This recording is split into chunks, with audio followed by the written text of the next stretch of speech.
Welcome to the HU Move Makers podcast, where we highlight folks that are blazing the trail and making moves in Howard culture.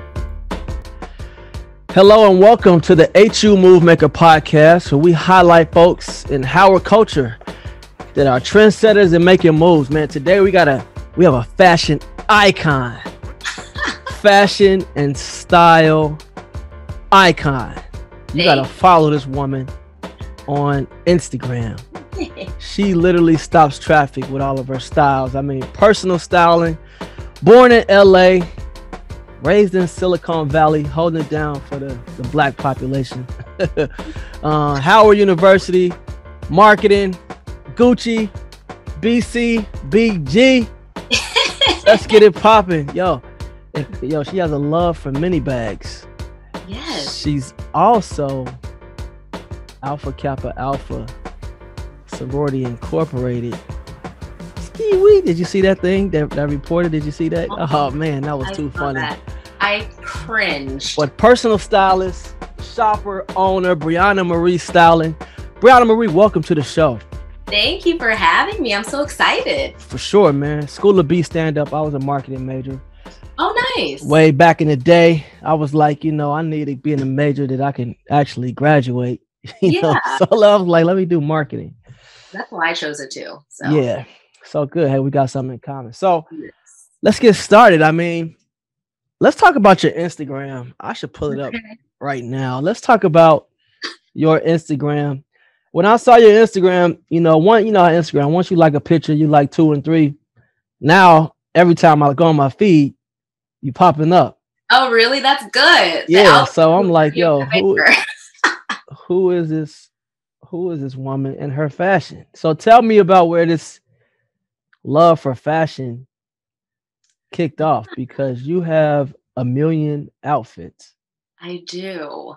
I've always loved shopping ever since I was a little girl. My mom would tell me stories like, we would go to Bullock's, which is now Macy's, when you were little, and we would go on our shopping days. And so I've been shopping since I was in a car seat, and I've always loved flipping through fashion magazines and just being engrossed in everything, beauty and style and fashion. It just makes me super happy. So ever since I was little, I've just always loved it. And I thought about even majoring in fashion, but I decided to go the marketing route. But it's always been a really, really big part of my life from the beginning. So it started with your mom taking you on those shopping trips. Now, were you into fashion as what's your youngest memory of like you putting together your own piece or own outfit? I think probably maybe like middle school, me and one of my really good friends, we would like record ourselves and like make little fashion like model walks and just pretend like we're walking the runway. We would pick out clothes and accessories, and that's when like Limited 2 was really, really hot, and like glitter and fun jewelry. So ever since I was really, really young, I've always loved it. Yeah. So, tell me about Brianna Marie Styling. So being a personal shopper, that seems kind of, I don't know. When you shop for somebody, are you taking their personality into consideration, their body type, like the weather, what's trendy? Like how do you come up with how to dress someone? Yeah, that can be really tricky, which is why a lot of people turn to a personal stylist or a personal shopper, because they sometimes don't even know what they want. So when I get an inquiry through my website, or someone DMs me, or, someone refers me by word of mouth, I really make sure that I have an in-depth consultation with any potential clients. I want to know their personality. I want to know where they live, their body type, their budget, and what they're really looking for. Are they looking for pieces that they can keep in their closet for a long time, for longevity? Are they looking for event styling? Do they just want something one-off, just fun and casual to wear? So we really, really go deep. Wow. Yeah. All of those things. So if I want to go, what's considered like low budget? Low budget? Oh, you don't know what that is. Okay. Yeah, I do. Never mind. She's like, I don't even know what that is. It really depends. Like, what is low budget can be anything. Budget could be $100 for an outfit, or low budget could be $1,000 for an outfit. Like, it depends on what your budget is. I work with all budgets. Let's say, okay. And so when are you the type of person that comes up with the outfit from scratch? Like, are you able to go in somebody's closet like, yo, you got boom, boom, and boom, I got you? Or are you the person that says, yo, what's your budget? I'm gonna go here. Like, what's the lane that you mostly play in? Right. So I have two different types of clients. So one client is they really just want me to come into their space, look through their closet, pick out things that I think that they should keep, or things that, we should get rid of, and, really help them organize their closet to make sure that they know that they have outfits. You can use me, but we don't need to buy new things. We can already, pull from what you already have. So I have that type of client. And then I have a type of client who might need a full wardrobe overhaul, or just wants, some select pieces added to their wardrobe. So we work both ways. So is it, how many people you have on your team? Is it just you, or is it it's just people? Me. When I say we, my mom takes my Instagram photos. So she helps me too. So I'll say we, but it's really just me doing everything. Man. Okay. Yeah. Okay. So what, in terms of clients, how many clients do you have on the roster now? For 2020, I had 21 clients. Wow, that's crazy. 21 clients? 21 clients. And people are always shocked because I don't always post them. People don't always want to take pictures in the outfits, which is totally understandable. So for 2021, I'm trying to double that. Wow. So how do you make money in this field? Because clothes are already expensive. Right. So, and then you don't want to take on, I know you said you can work with any budget, but that ain't how you make money.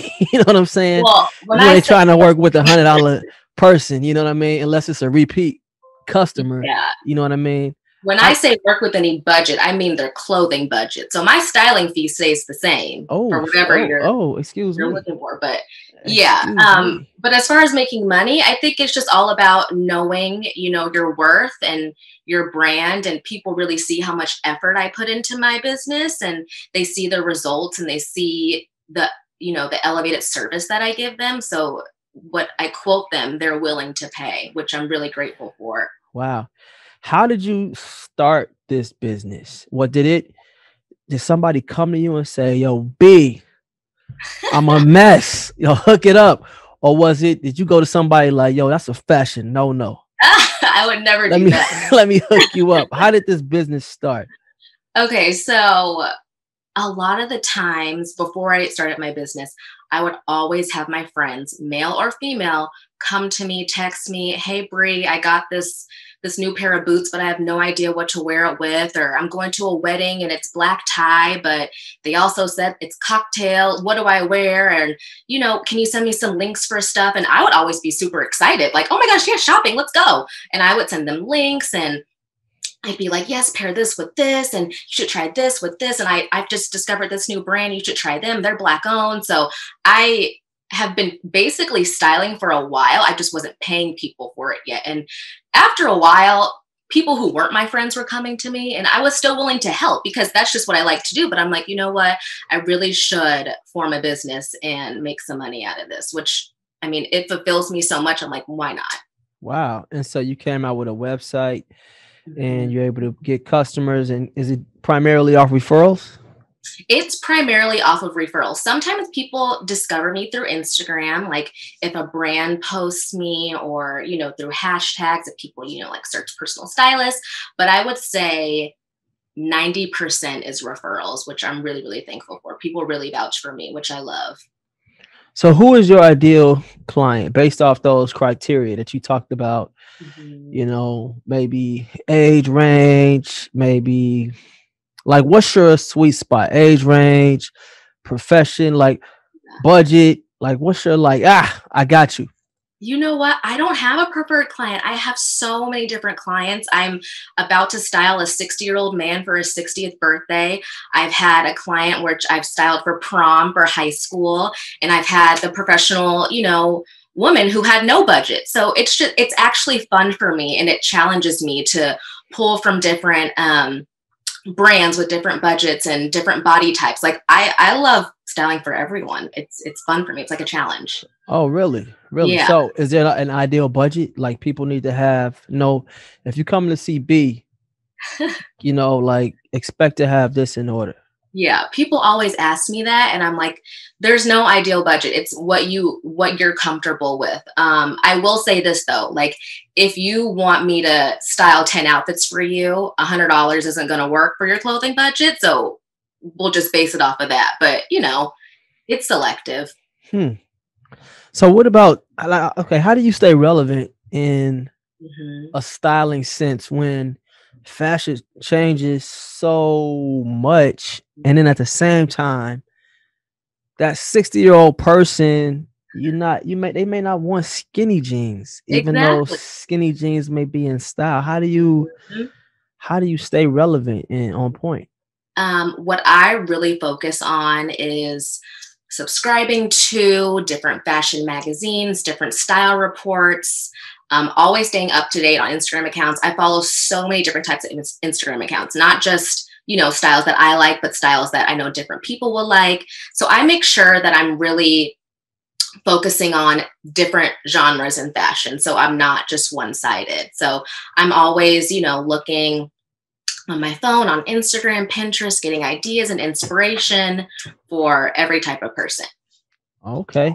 So yeah. you just do it all. I try. Just do it all, man. So who's killing it right now? What celebrities are like killing it in terms of like fashion? Oh my gosh. Like, that we might know. There's so many. I'm trying to think. I love Chrissy Teigen. I love her style. Her stylist, Monica Rose. Is that John Legend wife? Yes. She always looks amazing in my opinion. I love Chloe and Halle. The duo. They always look really, really great. They're like Chloe and Halle. Never heard of them. Really? The Kardashians? No. They're like two sisters and they sing. They're really cute. That's okay. I'm sure they Beyonce is like their mentor. Oh, wow. Yeah. You know what? Who really killed it? Michelle Obama. Oh my gosh, yes. All the inauguration looks, but Michelle 100%, hands down. Yes. They were saying that like only her eyeballs were showing. And you know how like women are usually, well, not at inauguration, but women are like may not have on clothes, you know what I mean? But they have on clothes, and they were just trying to make the comment like, man, she killed the internet and all you could see was her eyes. You know what I'm saying? Because she had the mask on too. What do you think about her outfit? She looked amazing. Monochrome is my favorite thing ever. Like if I can wear monochrome every day. What's monochrome? Because I don't know what that is. Monochrome's tone on tone. So she was wearing like that burgundy kind of look, and it was all the same tone. And you saw that a lot with all of the looks at the inauguration. So I love monochrome. I think it elevates any look. You're always going to look amazing in monochrome. So she killed that, obviously. Yeah. Now, when you're at her level, is having a stylist, is that a must? I think so, especially because you're always in the public eye. You're always getting photographed. And not to bring up the Vogue issue with our new VP. That was my next one. My next segue. I mean, that's your that's my soror. That's your what you call that when they come before your pro fight. Yes.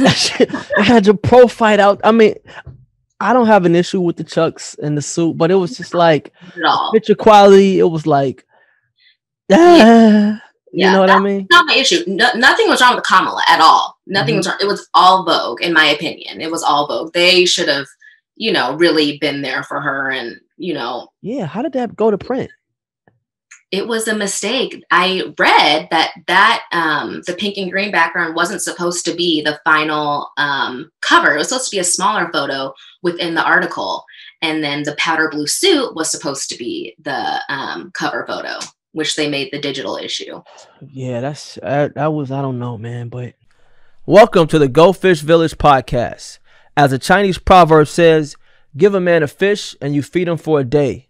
teach a man to fish and you feed him for a lifetime.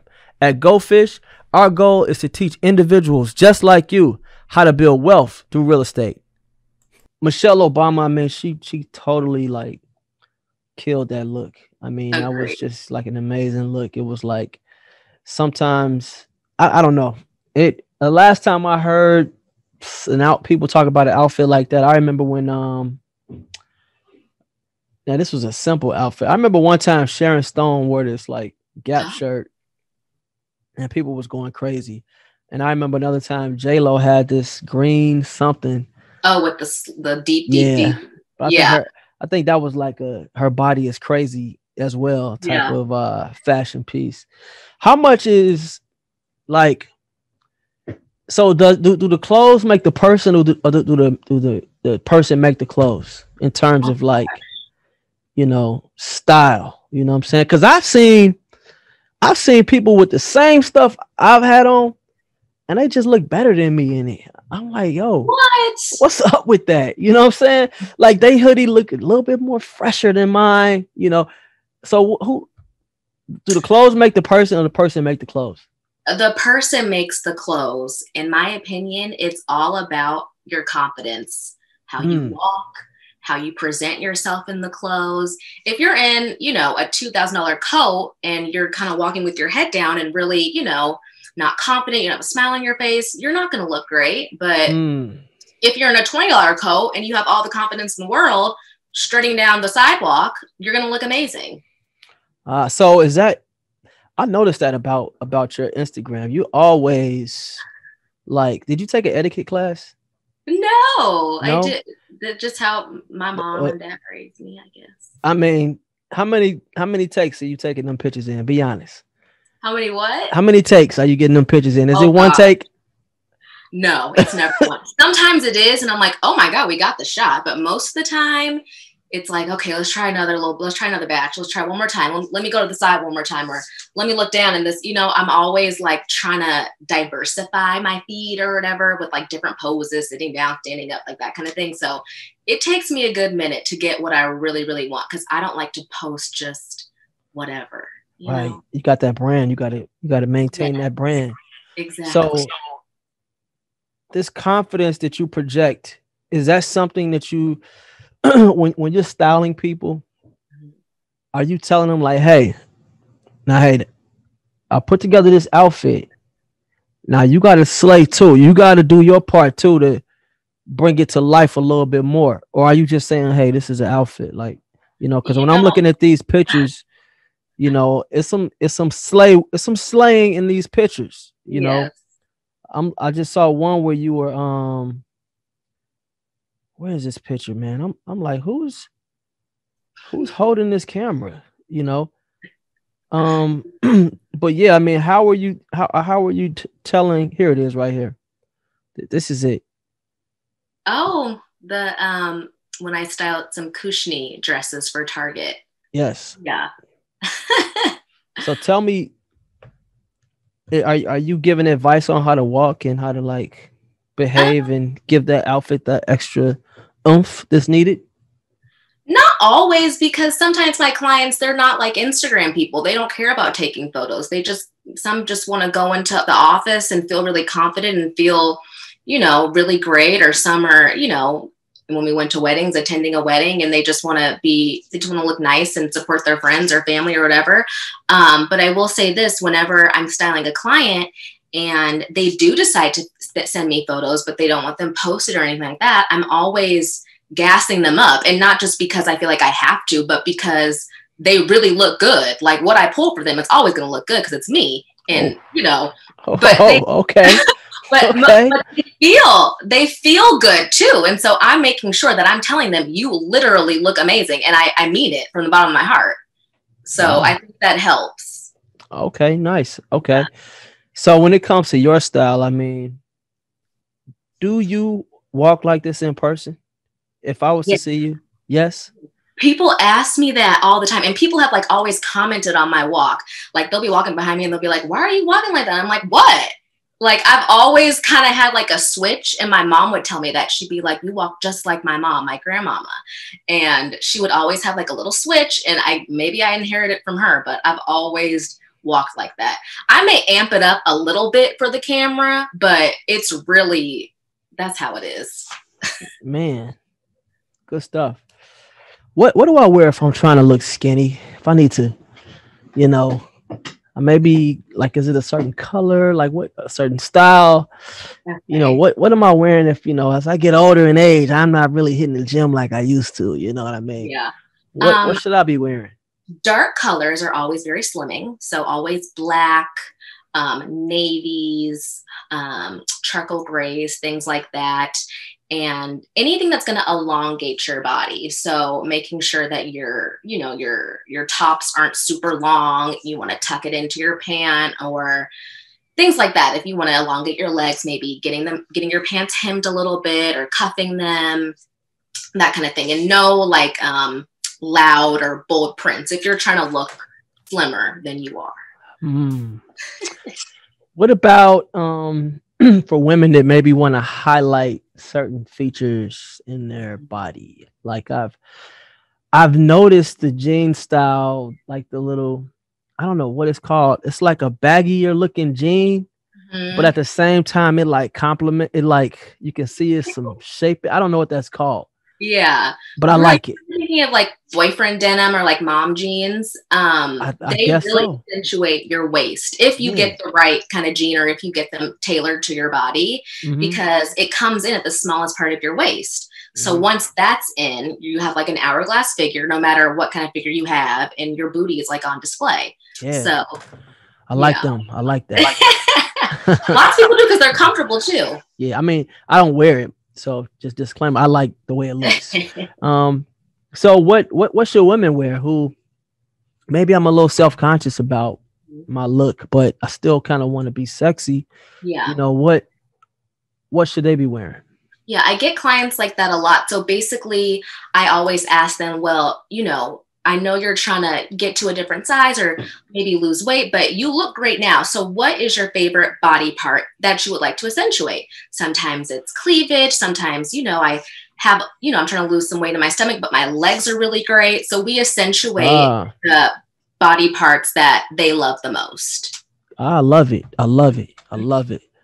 You know, at homecoming, I see. Do you come to homecoming?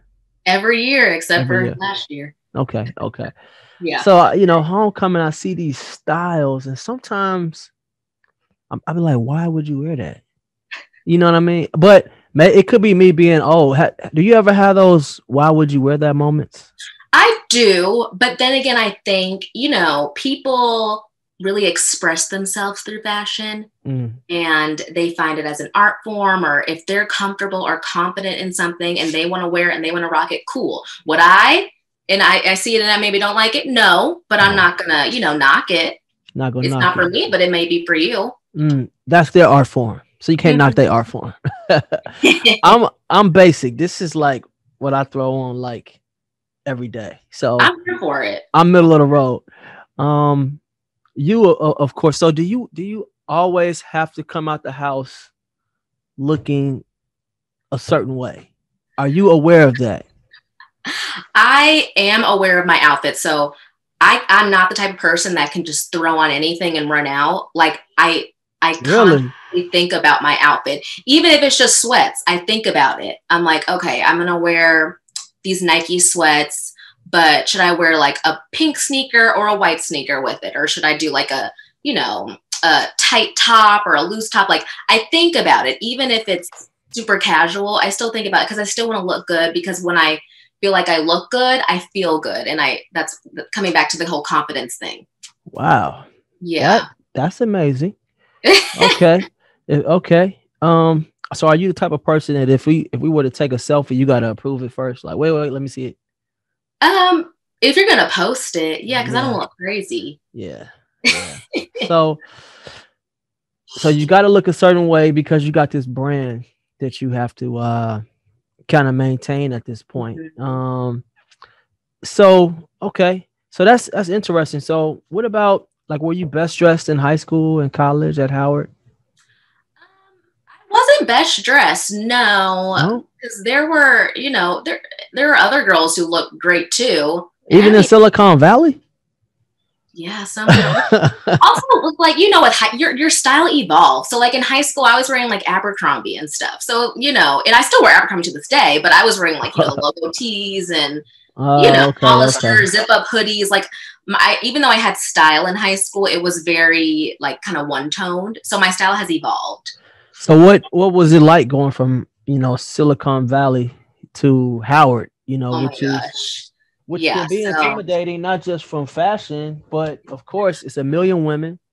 You know what I mean? You got a million different styles, a million pretty people, period. Boys and girls. I mean, what was that like going from Silicon Valley to Howard? Were you popping in terms of fashion as soon as you got there? What was it like? I will say this. I've never been intimidated by other people and their fashion or style. I've always been confident in the way that I dressed and things like that. So that was never like, scary for me. Going to Howard, it was scary for me because I was moving from, Silicon Valley in California all the way to the East Coast at 17. So that's the only thing I was worried about. But as far as Howard having so many different types of people and what they wore, I was nervous, but I eventually found my way and I found my group of girlfriends and, it was fun. And you made it happen. Okay. Okay. All right. So what now tell me about some of the organizations you were involved in when you were on Howard's campus. So at Howard, I was in BRAG, Black Retail Action Group. And I was also in Circle K International, and I was a Howard cheerleader. So I was a Howard cheerleader from sophomore year to senior year. Oh, wow. Nice. Yeah. Now, did you become an AK while at Howard too? No, I became an AK with graduate chapter in 2017. Okay, cool. Yeah. So BRAG, you're a cheerleader. Yeah. How was your Howard experience? I loved Howard. I still love Howard. Every time people ask me about Howard, like, should I apply? Like, is it worth going to HBCU? I like shove it down their throats. Like, you need to go. Like, Howard made me who I am today. Howard made me so confident. Howard made me fearless. I feel like Howard helped me to start my business. Dealing with the A building, Howard made me resourceful. There's too many good things I can say about Howard. What made you choose Howard? You had to fly over a ton of schools, you know, to get to Howard, and then ain't no HBCUs on the West Coast, I don't think. I know, right? I mean, what made you go to Howard? The main reason was I didn't get into a lot of schools that I wanted to in California. And my aunt was the only like family member that I know that went to Howard. And when I told her I got in, she was like, this is a sign. You have to go. You didn't get into your top choices in LA or California. Howard's going to be the best thing for you. And I was really, really reluctant at first because I was scared to leave home. Like a lot of kids, they like are ready to get out of their town and go home. And voyage off to a new city or state. But me, I loved where I lived. I love California. I love my family. Like I was totally fine staying really close to home, but I'm so glad that I left. Wow. So you didn't have any like culture shock or anything when you got to Howard? Oh, absolutely. I had culture shock. How was it like those first few months? It was tough? Yeah. It wasn't tough. I've never been around a ton of Black people. I've never been around a bunch of people that look like me. Like my graduating high school class, I think it was like 700 students. It was 3 of us who were Black. So throughout my whole life, I've only grown up with people who don't look like me. I mean, granted, I was in Jack and Jill, so I had those moments where I was around people who were like me, but I've never. I think the other day was like Happy Founders Day for Jack and Jill. Yeah. Mm-hmm. My kids are in Jack and Jill, so. Oh, I love that. So yeah, my bad. I ain't mean to interrupt. No, you're fine. I was basically done. But yeah, so it was a culture shock, but like a good culture shock. Like I loved it. I had never. Well, yeah, it's so many people that have similar stories. I mean, my high school was all white. I went to all white high school, and for me, I just had to be around Black people. I was just tired of being around. Not trying to say throwing white people under the bus, but I just wanted to see what that felt like because I was always the only black person in my classes and even in my neighborhood. You know, I only saw black people at church, you know. Right? So Yeah. I was like, yo, I got to get out of here. And then I went to all boys school. So being around, you know, Howard just hit Yes. every you know, hit every check mark. So yeah. But I got exactly what I wanted. It was like no culture shock. It was like yeah, finally, you know, I love it. I got it, man. So what did you do to you know, I guess get more at home while you were at Howard? Yeah. And it's funny because first semester freshman year, I was like, I gotta transfer. Like I didn't man, like you was gonna transfer? Yeah, I wanted to like go to B. I still Oh man, Brianna Adams. No, but this was just first semester freshman year. This is very, very early in my Howard career. Okay. Because I hadn't met like a good group of girlfriends yet. I still felt kind of out of place. Like why'd you feel out of place? I had a roommate who didn't really get me, and her friends would hang out with me, and not to like shade them or anything, but they were from Philly. I was from, you know, Silicon Valley. Like they didn't understand me. So they would make fun of me. And I'm like, why are these girls so mean to me? Like, wow. I didn't like it. And so I was like, okay, I've got to figure it out. And that's so, understandable though. You know, luckily. I mean, not for them to hate on you, but to yeah, not want to be there. That's exactly. why when I got to Howard, I was like, I want a single. I didn't have no roommates. I was like, yo, this is what's up. You know what I'm saying? See, that would have been nice because it probably would have changed me. But luckily, I started to get in the groove of things, join more organizations and clubs. I joined the cheerleading squad sophomore year, and that like changed my life. I'm still friends with those girls till this day. We love each other with all of our hearts. Like they are my best friends. And then I met my best girlfriend, Christina. We lived on the same floor in Crandall. So nice. Once I met my really good group of girlfriends and just friends in general, it was like all good. Oh, well, I'm glad you gave it a shot. Yeah. Know? So you end up having a good time at Howard. Were you so, and I asked this because you're from Silicon Valley. So growing up, were most of your friends like not black? Yeah, I didn't have any black friends, really. What about in Jack and Jill? They were my friends, but I didn't like hang out with them like, you know, a ton. Like I saw them maybe like once a month during like a Jack and Jill activity. So they were my friends, but like I know what you mean. I hung out with, no. Yeah. So like when you were picking Howard, were your friends like, yo, where's that? Why aren't you going to Stanford? Right. They're like, what's Howard? What's an HBCU? I'm like, well, and I had to break it down. And it's funny because the other only black girl in our class, she also went to Howard with me. So when they made the announcements in like the school student newspaper, it was like Brianna Adams, Anita, Howard. And then they're like, oh my God, the two black girls are going to HBCU. I'm like, yep. Wow. Getting out of here.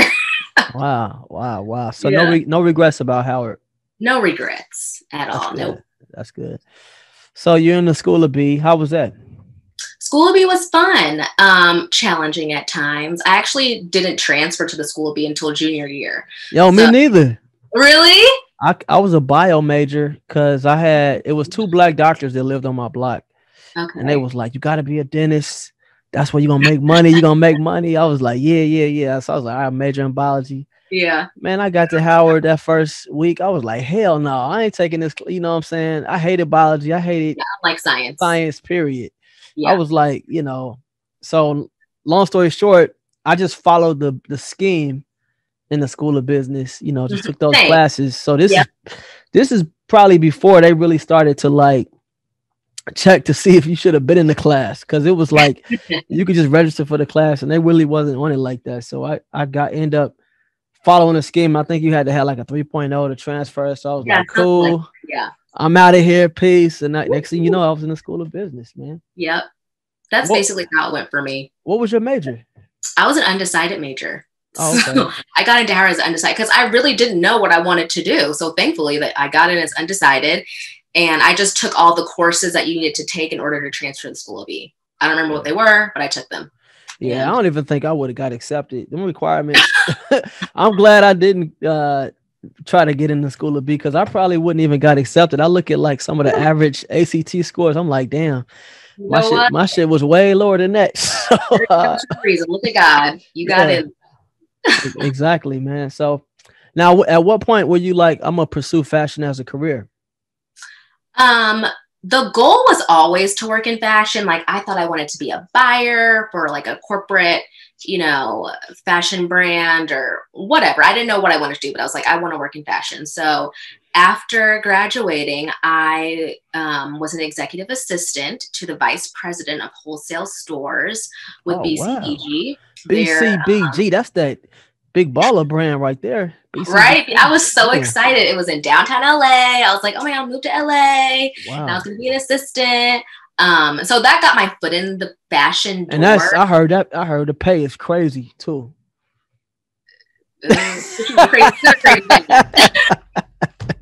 I heard, man, they paying millions for that job. Was it tough coming out of Howard and because it's those certain majors like entertainment, fashion, where they like you gotta like pay your dues before you really can get paid. It's like, because everybody wants to do it.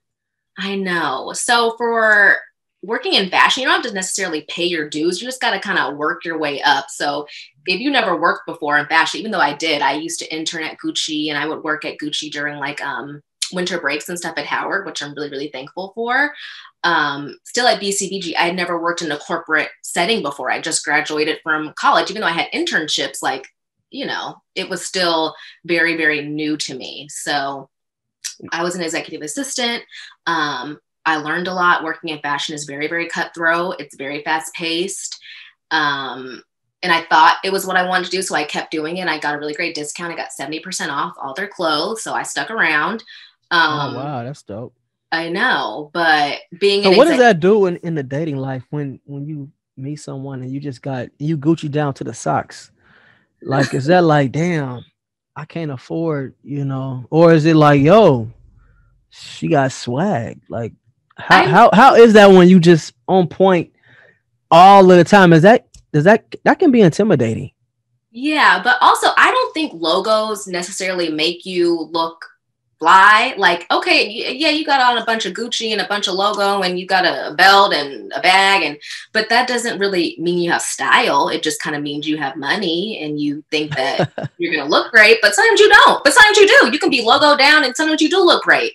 Yeah. But most of the time it doesn't really mean anything to me. Okay. That's why I would just wear Howard shirts, because it's like, yo, it costs $40, but hey, I'm educated, and that's all you need to know. And people always like, whenever I wear a Howard apparel, I always find someone who's like, oh, I went to Howard, or my daughter went to Howard. Hi, Bison, or so I love that. What do you think in terms of fashion? Like, how much has just wearing a Howard shirt kind of like, you know what I mean? Yeah. Like, the name has been popping for a while, but I feel like gas was just thrown on it with Kamala being the vice president. You know what I'm saying? So now you could wear some nice jeans and just be like, yo, let me throw on this Howard shirt. You know what I'm saying? Now it's like it's a conversation piece. Like, oh, you want to, you know what I'm saying? How can something like as simple as a shirt like this, I don't know, man, take somebody's fashion to the next level?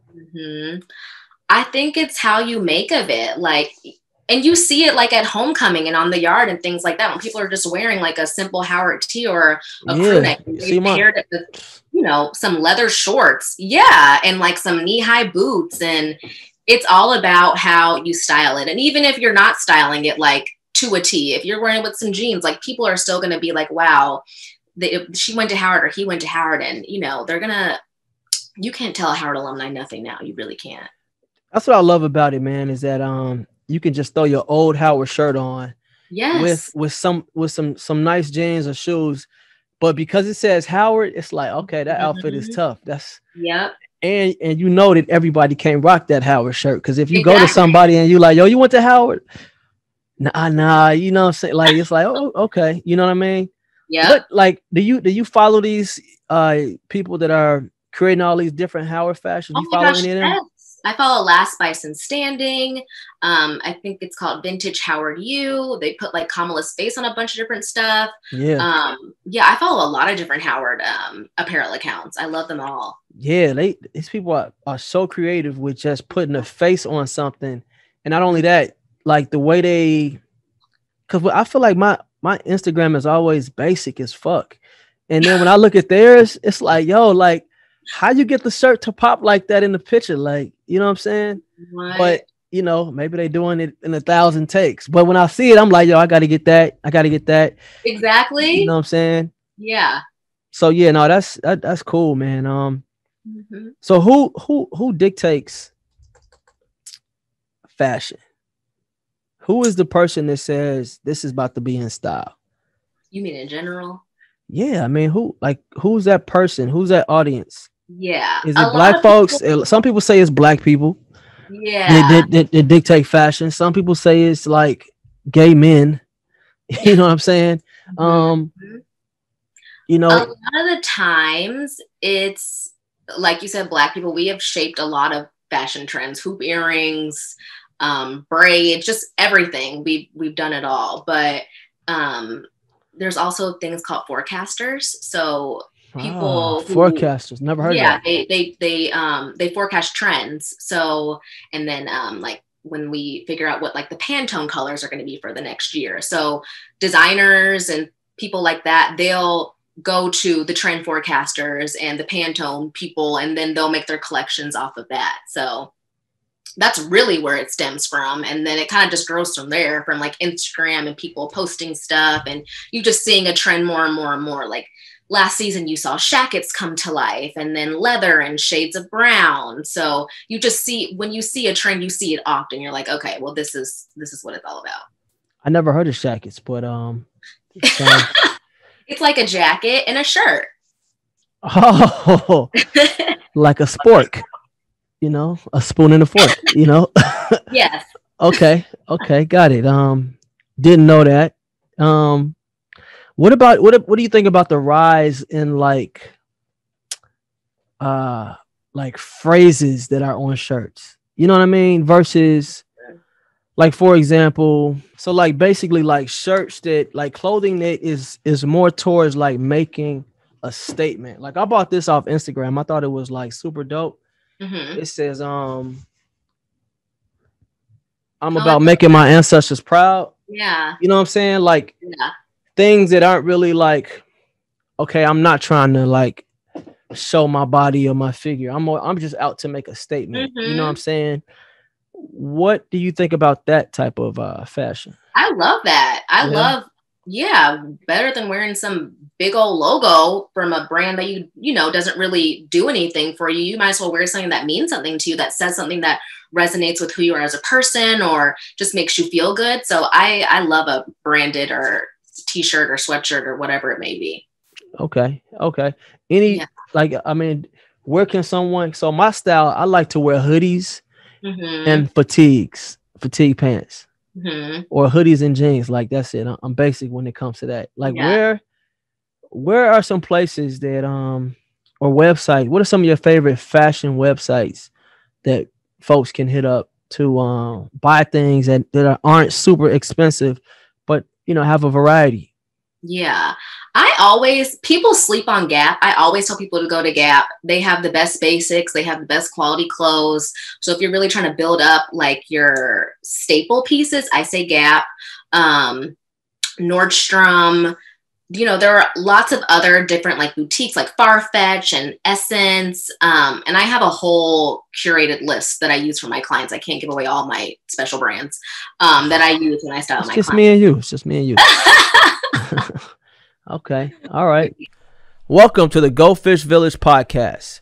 As a Chinese proverb says, give a man a fish and you feed him for a day. Teach a man to fish and you feed him for a lifetime. At Go Fish, our goal is to teach individuals just like you how to build wealth through real estate. So after you were executive assistant, what was the next move? Did you just stay in fashion? Yeah, I stayed in fashion. I went on to be a project coordinator with BB Stores. So they're corporate headquarters for BB, that brand. I don't really know if they're still around like that anymore, but I went on to BB. That was cool. I didn't stay there long. And then I basically got out of fashion. So I went to Apple for Beats by Dre, and I worked in marketing, and I loved it. And I was like, I found that working in corporate fashion, I didn't really like. I didn't like it because I felt like I felt like I couldn't be creative. I felt like I was just kind of. That sounds like an oxymoron, though. I know, right? But that a lot of people don't know until they get into it. It's I felt like I was going through the motions. I felt like I wasn't learning anymore. I felt like I was just kind of just doing, and I wasn't able to express myself. So I was like, well, I don't really need to work in fashion anymore. It's not really a priority for me. I can just kind of do my own thing. And that's when I started kind of posting more on Instagram and like posting my outfits and things like that. I hadn't started my styling business yet, but I had moved on to Apple and I was working in marketing and I loved it. And I learned a lot from Apple. Wow. So you leave fashion. I mean, is that like what you're saying? Is that something that's common amongst people in fashion? Like they feel like they can't be creative, or is that something that's common maybe with minorities? Like what's the I think it's subjective. Like for me, it just wasn't the right move for me, but some people, they feel the need to stay. It's really something that they really want to do, or, you know, maybe they go into fashion editing for a publication, or I've seen a lot of people leave though. And I have seen a lot of minorities leave lately. Like, I follow a lot of fashion editors on Instagram. So Chrissy Rutherford and Kalana Barfield, I know they both left their editing jobs and they do influencing. Oh yeah, I went to Howard with Kalana. Yeah. So it really just depends on, you know, who you are and what you like. And if you're, you know, you feel like you want to stick with it and keep doing it, go for it. But it wasn't for me anymore. No, I feel that. I feel that. So, I mean, if I guess if Black people are so much of trendsetters in fashion, why don't we see like any like major Black fashion brands? Now, I'm sure there are a ton of like boutique stuff, but like, why do you think that, I mean, I know you got that guy Virgil who's over Louis Vuitton or something like that. Off-White. Why don't you see like a major Black, like, I mean, you got Sean John, you got Rocawear, but those fashion brands, I believe, were just taking advantage of an opportunity to make money. Like, oh, let's come up with a clothing line, you know. I mean, you could say Brand Jordan is a Black, but you know what I mean, like. Yeah. You know, why don't we see that? You know what? It's unfortunate. And I really don't know. I just feel like maybe some of these, you know, in the industry, there may not be enough space for us, but there are so many Black designers and brands out there, you know, not just Off-White and Virgil, but there's Sammy B, and then there's Brandon Blackwood, and then there's Telfar. Like, there are brands out there. People just need to kind of get out of their box and look for things other than Gucci and Prada and like the known stuff. Get stuff that's not as well known and watch it blow up. Like, I've been following Brandon Blackwood for a while, and since he had maybe like 10,000 followers, he has a really great like handbag line, and now he has over 200,000 followers. So wow. It's like, you never know when someone's going to blow up, but it's like, even if they don't have a ton of followers, they still have amazing clothing and accessories. Is it a danger, you think, if you're coming out with a fashion line, to go after a Black audience? What do you mean by that?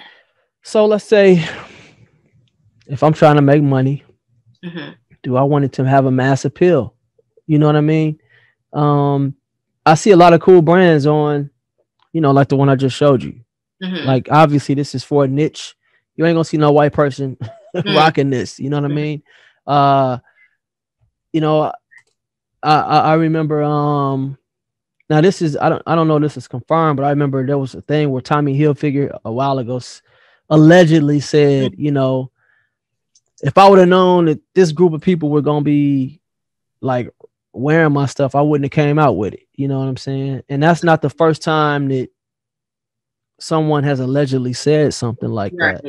Right. And you know, so that's pretty much what I mean. Like you know, if you were to come out with something, are you saying, hey, you know, this is for, you know, I'm making this for Black women, you know, or are you more or less like, hey, I'm just making this for all women? Like, is there a danger of going after, like, you know, our population? I don't think there is, but also you have to know what you want your demographic to be. So if you really only want to cater to Black women, it might be a smaller demographic. You might not reach, a sales goal that you want. But, if you have a certain verbiage or copy on your shirt that says Black girls rock, I think that's great because you're going to touch a bunch of different people from all over the world, all shades of brown. So I have no problem with it. I love it. Okay. I saw Rihanna's clothing line, or at least her fashion show that she did. My sister put me on. I thought that was pretty cool.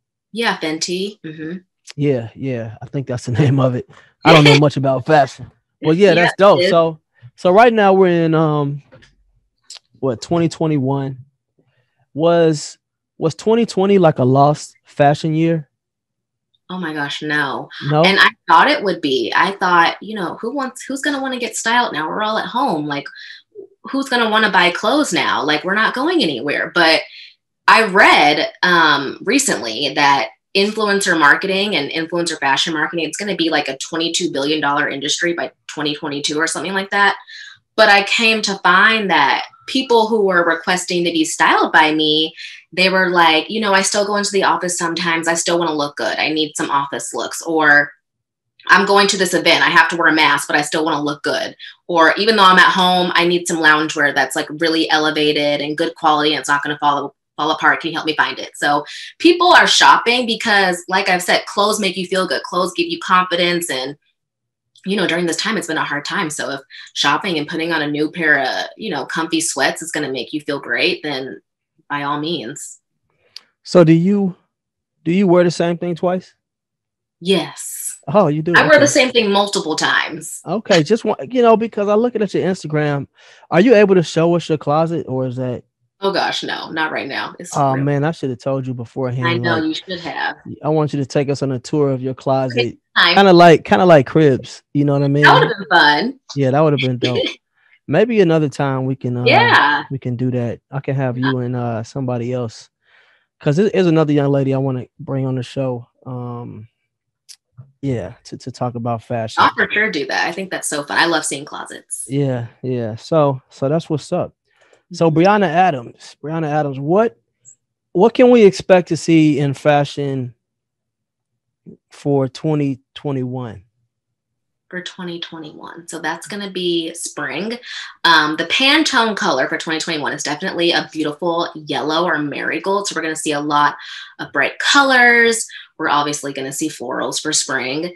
We're still going to see, kind of loungewear, but wearing it out on the street. You're going to see it paired with a pump or a heel or a dope sneaker. People are going to transition comfy to outdoors for sure, because we're still inside kind of. Okay. Yeah. What are some fashion pieces that will never go out of style? Mm-hmm. I would say a blazer. You always need a good blazer, male or female. You always need a good blazer to wear on top of, some slacks, or even if you want to wear it with some jeans. A basic white t-shirt. You can never go wrong with a basic white t-shirt. You need it for everything. Yes. A pair of jeans that fits you really, really well, that you're always going to go back to. What about shoes? Shoes. I would say a really good, for women, a really, really good pump or a heel that you feel amazing in, but it's also comfortable. That's going to elevate your look. For men, a really good loafer, whether you can wear with socks or without socks, because you want to be dressy, and probably a white sneaker for both men and women. So are you a day party type of person? I used to be. Yeah, I love a good day party. Yeah, day party, brunch type of person. Okay. Yes, I miss that a lot. Okay. So, all right. So that's good fashion tip. So if somebody wants to contact you and obtain your services and get your opinion, how would they do that? Yeah, so you can submit an inquiry through my website. I have a contact form. It's like 4 fields, super simple. You can email me. My email's in my Instagram profile. You can DM me. there's multiple ways, and I always respond within 24 hours, always. Awesome stuff.